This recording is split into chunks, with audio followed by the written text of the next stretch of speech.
Hi, everyone. Thanks so much for joining us here today.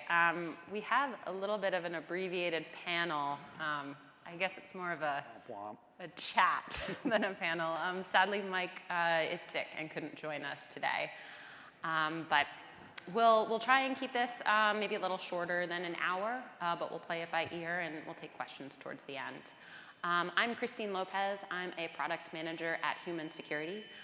So we're at the intersection of cybersecurity and media, fighting ad fraud in the digital ecosystem. All right, I'm Scott Ensign. I lead strategy and partnerships for Butler Till.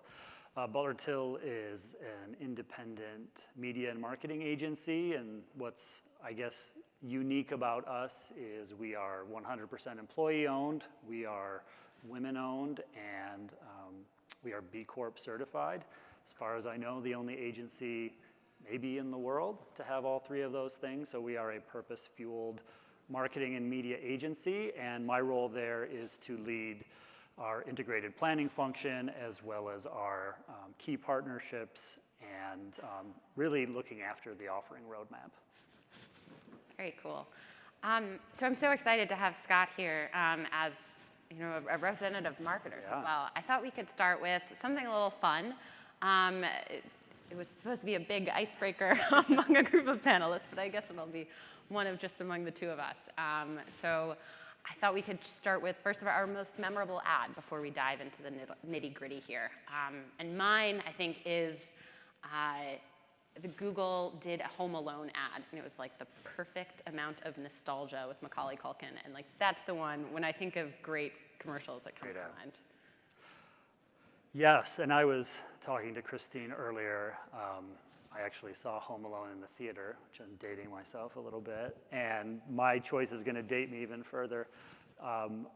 Probably the most mind-blowing ad for me is when I was, I don't know, 6 or 7 years old. I don't know if any of you remember the original Nintendo Entertainment System TV commercials with the robot and the light gun, and that absolutely blew my 6-year-old mind, and from then on I was kind of obsessed with Nintendo for the next 10 years, I would say. And now I'd like to turn it to the audience, because how cool is it that we can now have live audiences and panel discussions. So I'd love for you all just to take a moment and just think of the most memorable ad for you. And from that, I'd love a raise of hands, like who here thought of your favorite ad? Was it a video media?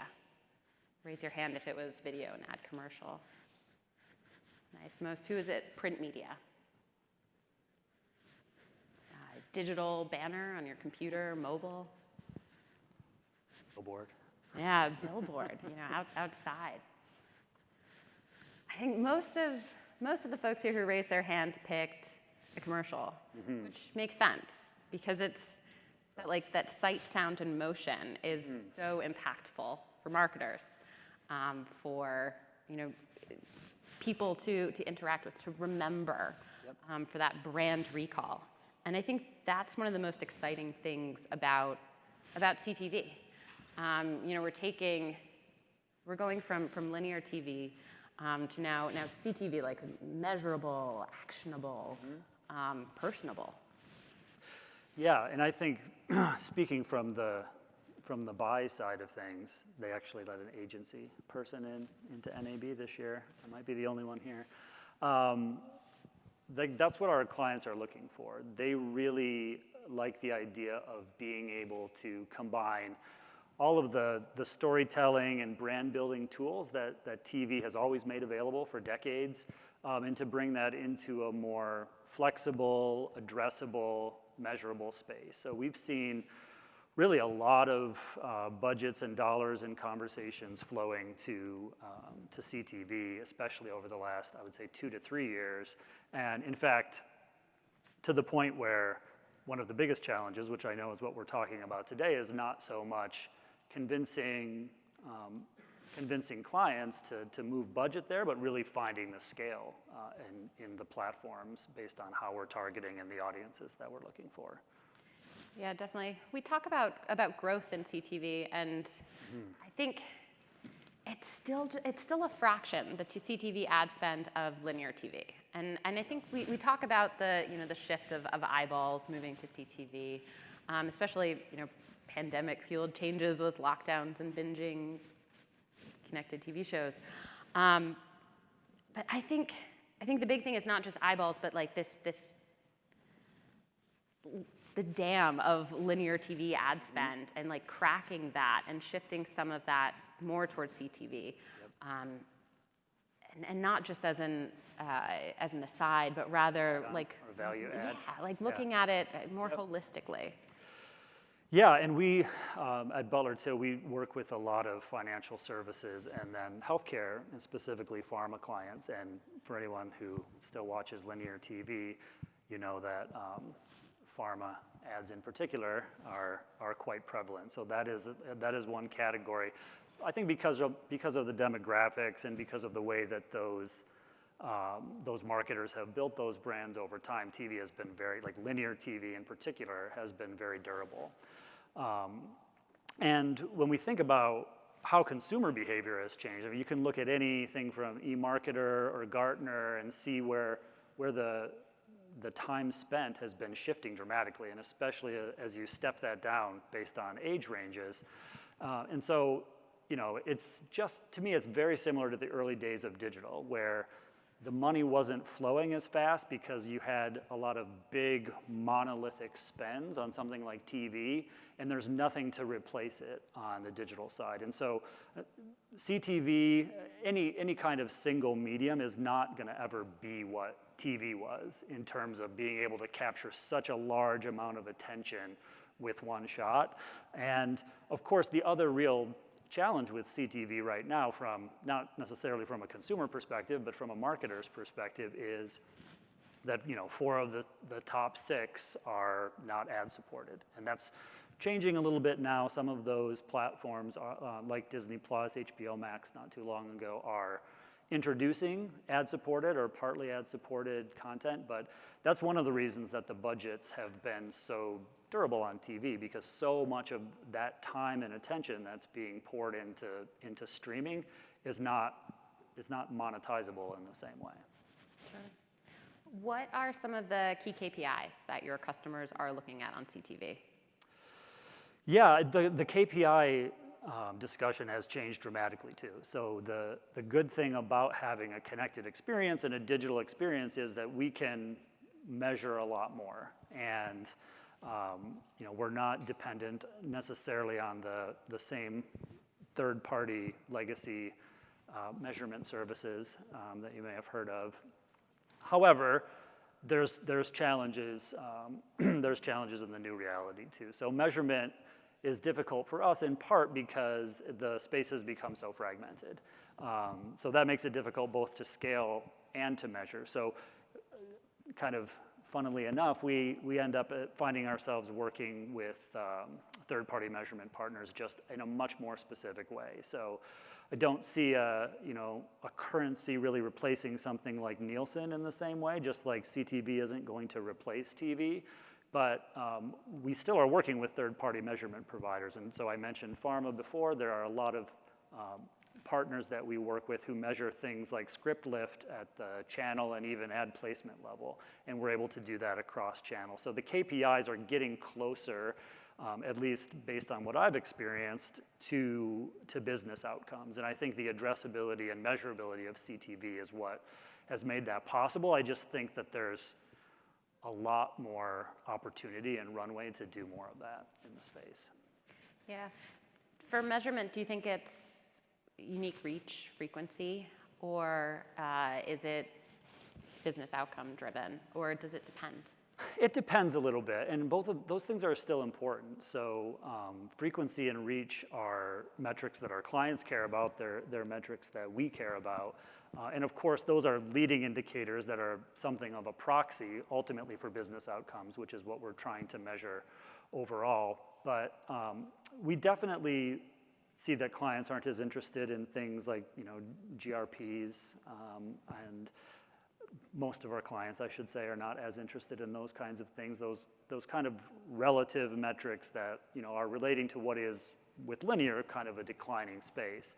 So we have a lot more focus on new KPIs, and if it is reach and frequency, it's within a much more targeted, specific audience. So if you're talking about something like financial services or pharma, you have a product that you are targeting to a very kind of narrow sliver of the audience, and that addressability is very important. So the reach that we're measuring is not overall, but really within a very specific audience, and not just an audience based on a demo, for instance.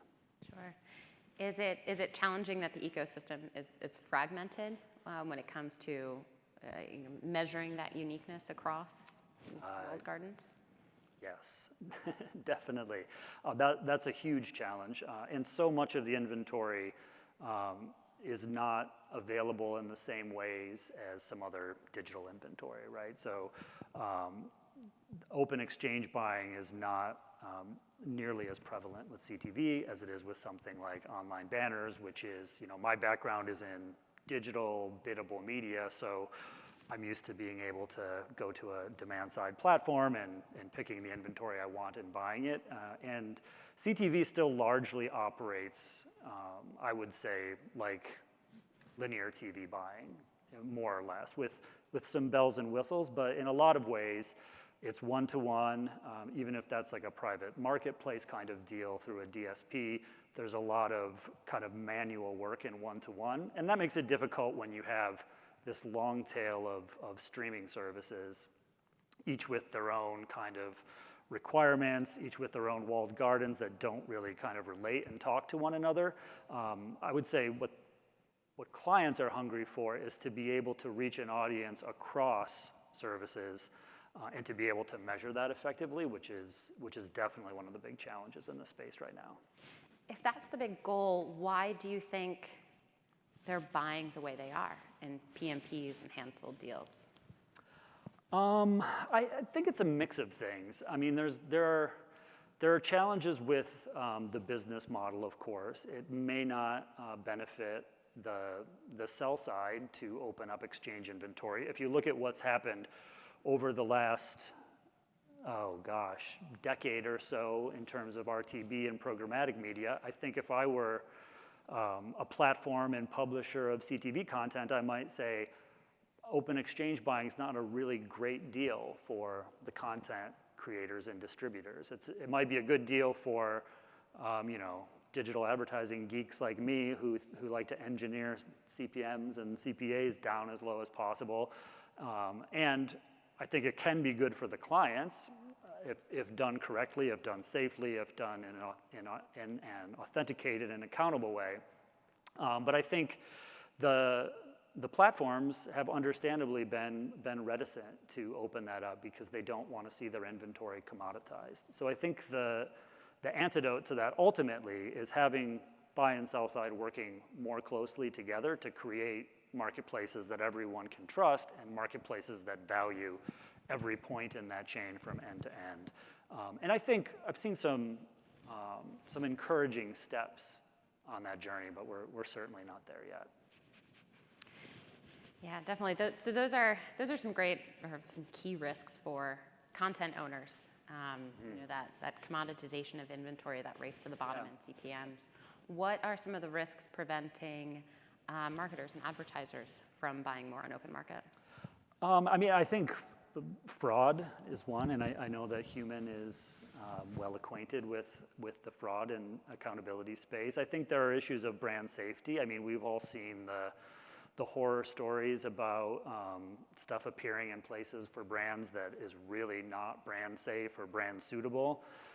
And we've seen a tremendous amount of fraud in the programmatic space. So I think looking at really more open marketplace buying, I think that marketers, both clients and folks on the agency side, like the entirety of the buy side is, I would say, understandably a little bit gun shy with that. And even today, you have certain viewability thresholds, which to me says, okay, we're accepting the fact that 20, 25, 30% of what we're paying for is not going to be seen by a human being. And you know, I can understand if you're a client why that would not seem like a great value proposition. So. Yeah, exactly. What do you think can be put in place to sort of alleviate some of these risks? Is this are more industry standards required? Is more what is that silver bullet to sort of help this? Yeah, I think the industry has a big part to play for sure. I think having more standards for accountability, for viewability, for addressability within platforms will be really important. And like I said, I think, you know, the more that we can break down what has historically been, you know, frankly, a little bit of an antagonistic relationship between kind of buy and sell, like that natural sales tension. I want to pay as little as possible. I want to make as little as possible. The more we can come together and work together, I think it's going to solve those problems. Yeah. Do you see a situation where most of CTV is bought and sold on the open market, or do you still see some requiring, you know, hand-sold deals? I think there will be a lot more sold on the open market for sure, and I think that will come as the space continues to scale. And I think that the challenges that we see around monetization are going to drive innovation in that space. I believe that. I have a lot of optimism around that. It's probably not going to look a lot like it looks today, but I think that there's a lot of opportunity to monetize in more innovative ways. And I would say the thing that's going to drive that for me is a real focus on the user experience. So all of us have probably experienced watching CTV and seeing the same ad a bunch of times. That's gotten better over the last few years in particular, but that certainly still is an issue with CTV.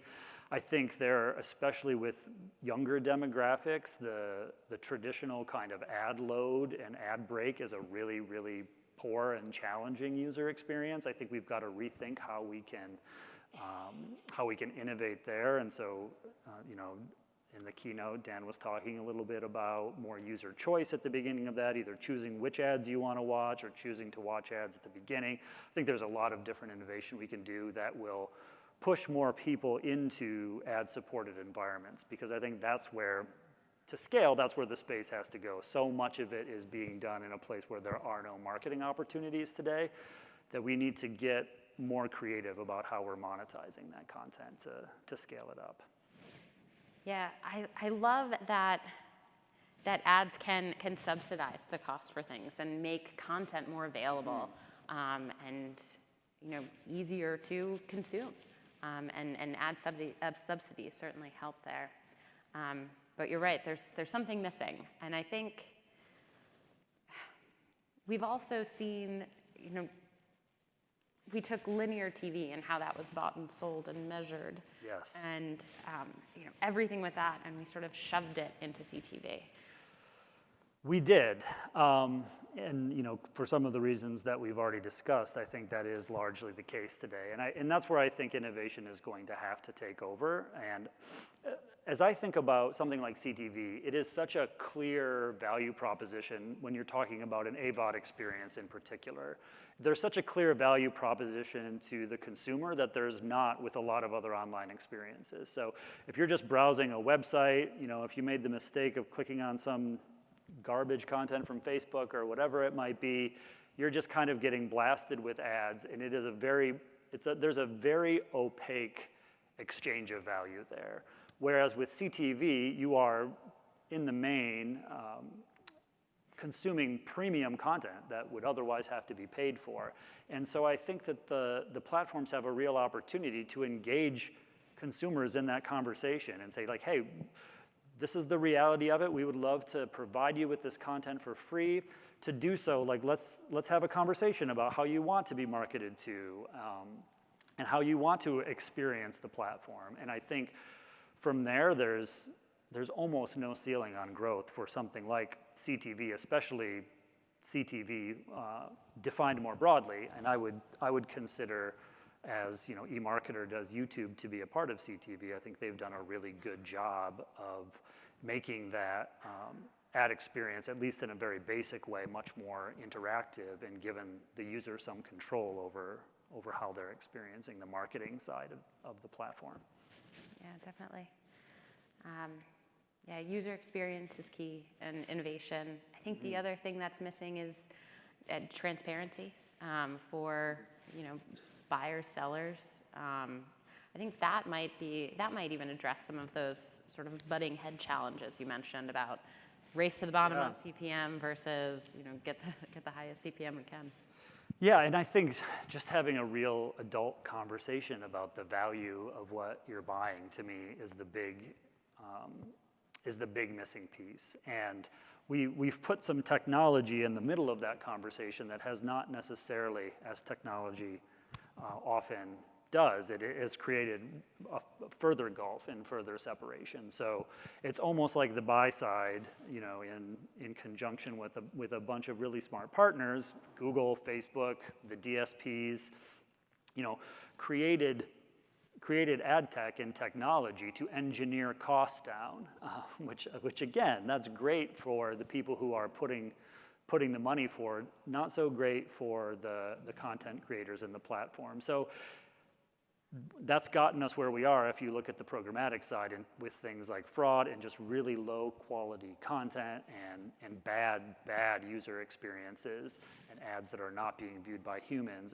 And to avoid that on the CTV side, I think exactly what you said, being transparent about what you're buying, what you're getting, sharing data about what the audience is, what their intent is going to go a long way. Yeah, at Human we talk a lot about like our modern defense theory and like playing the long game, and that our focus is about like raising this cost of fraud to build up the defenses against that, and doing so in a collective protection environment. If you just protect one small area, that fraud is going to go elsewhere. So we need collective ecosystem, industry-wide protection in place, often driven by marketers, demanding that accountability and that transparency. Yeah, I think that can't happen, and that's one of the reasons that we work with Human, why Butler Till is a member of a flagship founding member of the Human Collective, is because we also believe we need a strong ecosystem in order to weed out things like fraud. The fraudsters appear at those kinds of points of friction. We see that across the board, especially in programmatic. We commoditized content, so people who are adding no value to the chain and just looking to make a quick buck, whether it's complete fraud or just on the edge of fraud, are creating very, very low quality content to pump out impressions. And obviously how that's happening on the CTV side too. And I think unless we're all committed to the space, having an open, scaled space is not going to be possible. We have to be able to work together and to talk to one another to make that happen. Yeah, definitely. Yeah, there are such great benefits to buying programmatically. Of course, the risks that we've talked about, but it injects so much flexibility into buying, into optimizing, into measuring and adjusting, that you're not locked in to you're not locked into your upfronts. Right. You can adjust holistically. Yeah, for sure, which is another thing that our clients are really demanding and constantly pushing us on, is they want to see things that can be put into market quickly, that can be tested, that can be optimized, where budgets can be moved around. It's a really tough sell these days, even on the TV side, where clients want linear TV to have something that's locked in for more than a few months. I mean, we can get something in market in a digital video scenario, as I said, very quickly, and it's a matter of weeks, not months, and certainly not upfront for an entire year. So I think the more that TV overall, and certainly CTV, can mimic some of the things that have happened in biddable media, and hopefully take those great benefits like flexibility, like scalability, like addressability and accountability, and leave behind some of the things that digital media has brought that aren't so great for the whole ecosystem.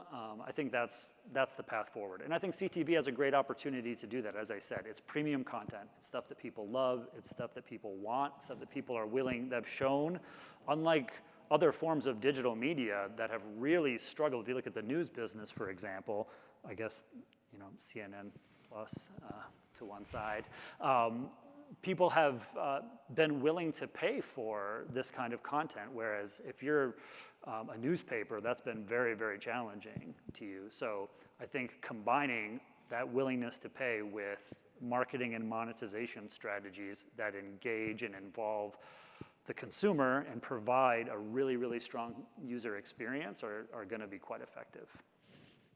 Yeah, we've learned a lot from our mistakes in digital. Can we improve on that with CTV? Yeah, and I think the biggest mistake that, speaking for the buy side and the marketers, is, we came out of a long period of really being, and I know I already dated myself, but a lot of this did happen before my time, really being beholden to publishers for many, many years.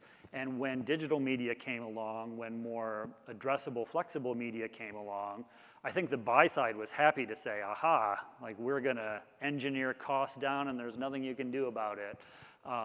And now I think the pendulum is swinging back the other way. I didn't say that exactly, but I definitely was intoxicated with the idea of being able to optimize something so effectively to, you see the results right in front of you of costs coming down, of providing that value to, in the agency case, to your clients.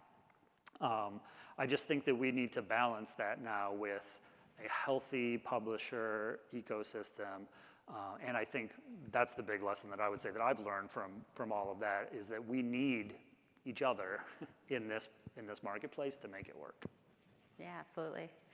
And you're recorded, so we're going to hold you to some of those statements, and all media buyers. Let's segue to just spend a couple minutes on like the future of this, like innovation moving forward, and then we'll open it up to questions. What kind of innovation do you foresee coming in, CTV consumption and ad spend? Yeah, I think that there's a few levels of it that we'll see. I mean, there's the truism that you always you overestimate the short-term impact of something and underestimate the long-term impact. And we saw that with, as we were chatting about earlier, the year of mobile that was happening for about 12 consecutive years. And I think we've seen that with CTV as well. There was this idea that all of the attention and therefore all of the budgets were just going to flow really from TV to CTV and to digital video overall. And of course, that's taken a lot longer. But I think with consumers really leading the way in terms of behavior, you're going to see continued innovation. So I mentioned earlier, more interactive ad formats. I think that's great. I think there are more creative ways to monetize content, and a lot of that has been talked about today.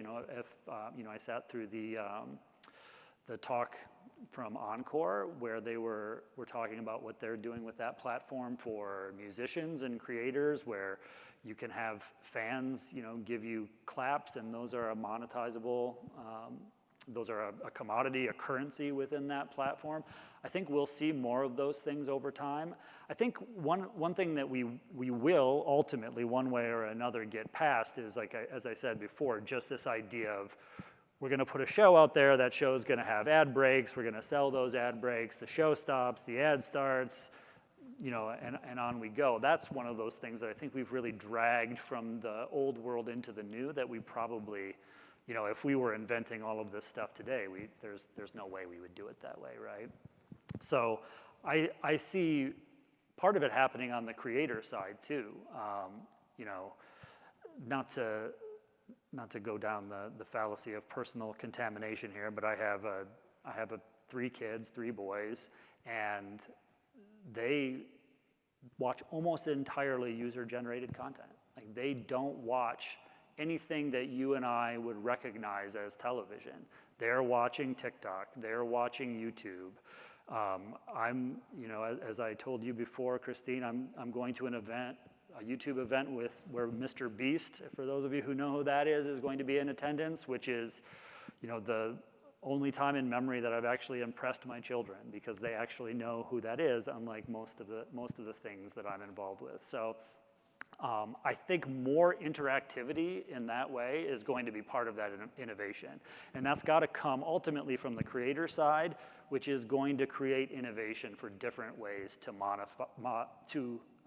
monetize what we call CTV today, what I really think about as video entertainment that is delivered in a variety of ways. And I think TikTok is a great example of that. I really think if you listen to what they say these days, they're talking about themselves not as a social media platform, but as a video entertainment platform. And they are getting a ton of attention. Certainly in my household, my kids would be on TikTok 24 hours a day if I allowed them to. TikTok and a little bit of YouTube mixed in there too. So I think all of that, as those bubbles move through, like those younger ages, if you look at any of the stuff from eMarketer or Gartner, it's like a very predictable stair step. Like old folks watch TV, young folks don't. And that's TV that is defined even more broadly than just linear or CTV, but watching scripted, highly produced programming on a TV screen. I think we need to shift from thinking about it that way to thinking about monetizing and scaling marketing and content in terms of video entertainment. Yeah, and to do that, we need to have the flexible pipes and framework in place in order to quickly adapt to injecting programmatic ads within those sort of this new, I don't know, almost genre of entertainment.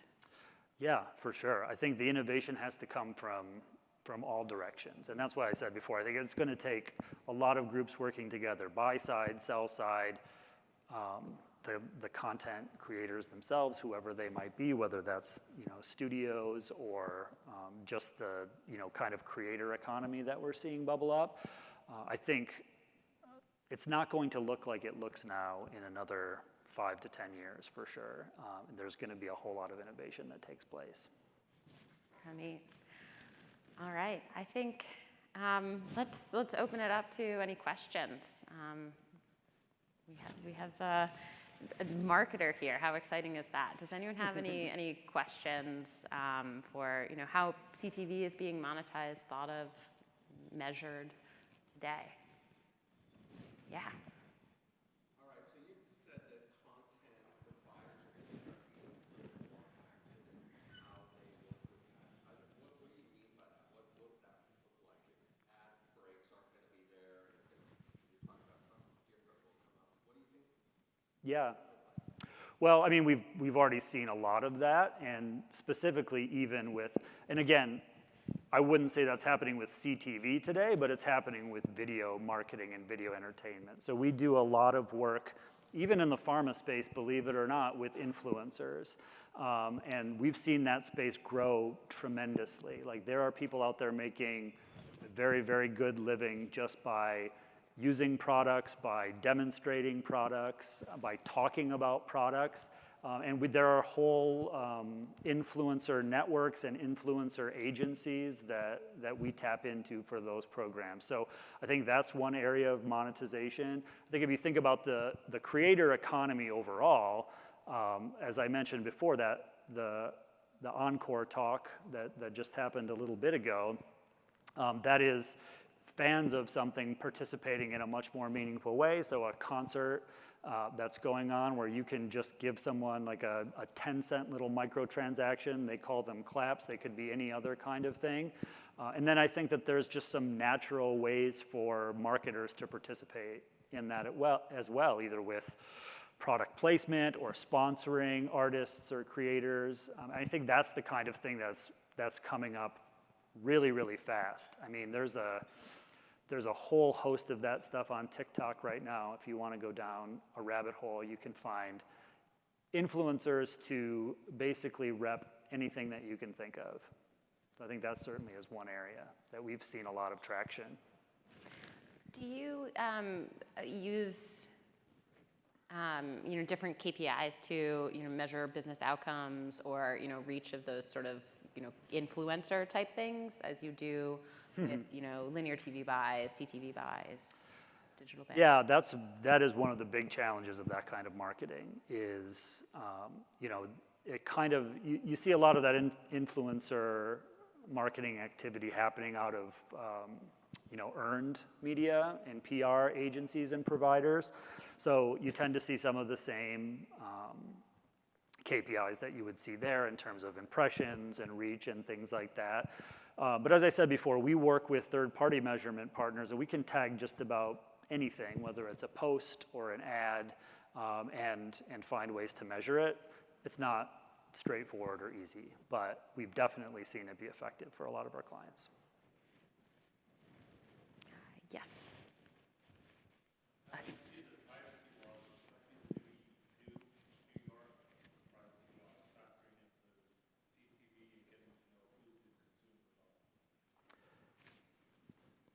Does our security expert want to talk about that? Yeah, I mean, there's so much, privacy is such a hot topic, whether it's OEM driven or regulatory driven. And it's something that, everyone has to very carefully monitor and assess. I think there are ways to,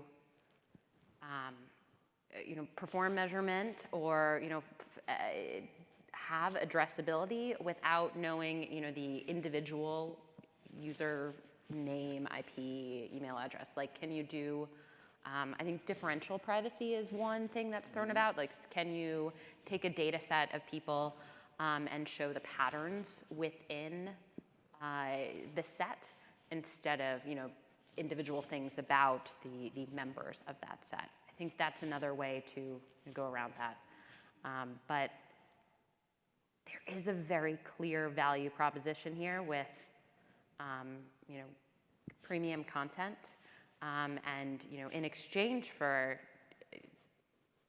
getting that content, you allow some ephemeral identifier to be used.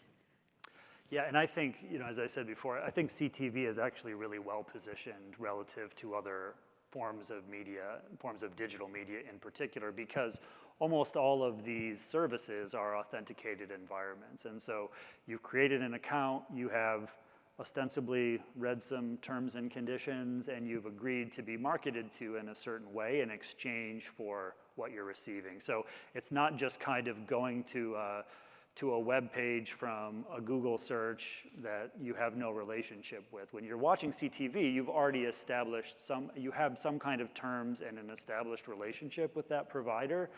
And that is, I think, that kind of consent-based identity solution is really the antidote to a lot of the privacy concerns and legislation that's out there. Yeah, that's a great point. Consent, because that's what was missing with third-party cookies. Absolutely. I mean, people had no idea. The cookie was created to, keep your username and password stored for your bank website, right? It's just the clever marketer said, oh, wow, we could do a lot more of this. We'll drop third-party cookies on these pages. We'll follow these folks around wherever they might go. And that's where it really started to get abused, and that's why we've seen, in reaction to that, all of this privacy legislation. But if you have a first-party relationship with the entity that's delivering the advertising to you, that opens up a lot of doors that would otherwise not be there. Yeah, and that first-party data, it should be protected. It is protected. But if you have a first-party data relationship with two separate entities, I know clean rooms is like the word du jour, but like it makes sense being able to combine those without actually sharing your actual data with someone else. So being able to action on things is valuable. Yeah, I think, and safe.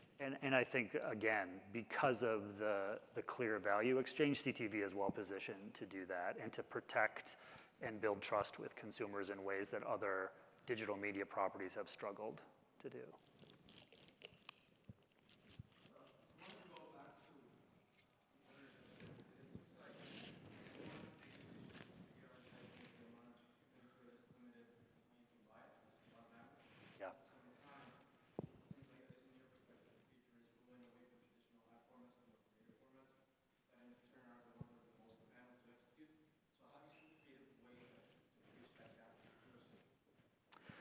That's a great question. I mean, if I had a really compelling answer to that, I probably would be going off and building it right now.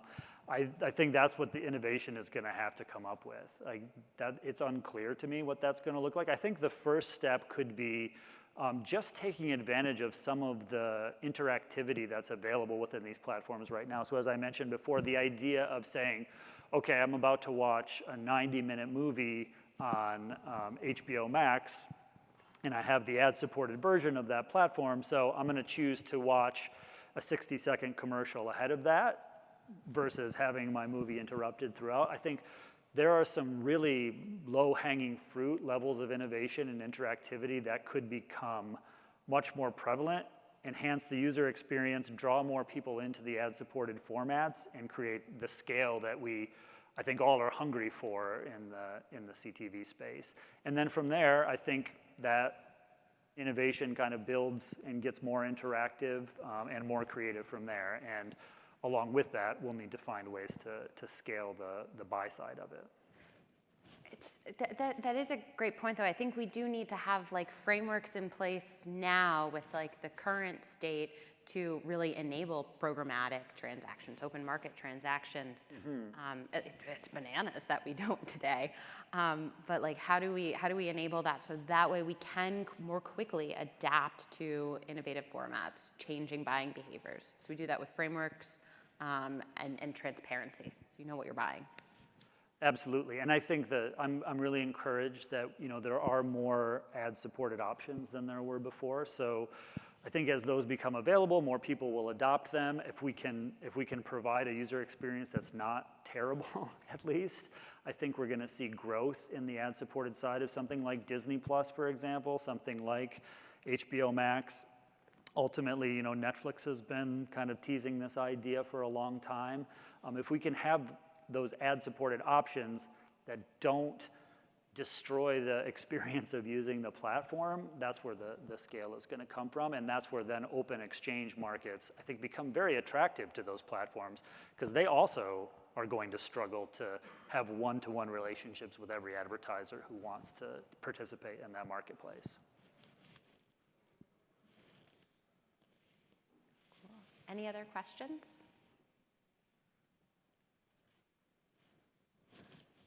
All right. Well, since we were a light panel, I guess more discussion than panel today. We'll give everyone a bit of time back. But yeah, thanks for your time. Cool. Thanks, everyone.